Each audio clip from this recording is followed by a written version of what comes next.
He got down on one knee in front of 20 of our closest friends at the rooftop bar, hands shaking, eyes locked on mine, and asked me to marry him. I didn't even process the question before I blurted out yes, tears streaming down my face. The crowd started to cheer, and then, right as he slipped the ring on my finger, a woman in a red dress pushed her way through the crowd and held up her hand, flashing a diamond that looked almost identical to mine. The room went silent. My heart was pounding so loud I could barely hear her say, "That's funny, because he proposed to me last weekend." He just stood there, frozen, ring box still open in his hand, looking from me to her like he'd forgotten which life he was living.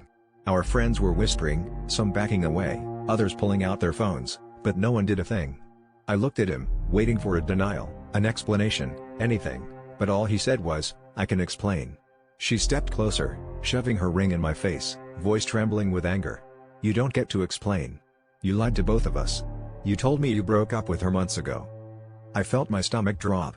Suddenly, flashes of the past few months made sense, the late-night meetings, the unanswered texts, the weekends he said he was visiting his mom.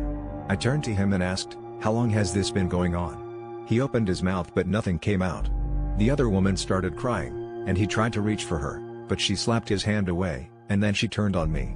"He told me he was choosing me. That he was done with you. He even made me promise to keep it a secret until he figured out how to leave you." I wanted to scream, to cry, to run, but all I could do was stare at the ring on my finger, suddenly heavy and cold. I realized in that moment that I wasn't heartbroken because I lost him, I was heartbroken because I didn't want to be alone. I'd known for months something was wrong but ignored every red flag because I was terrified of starting over. As he stood there, caught between us, I slipped the ring off and placed it back in his palm.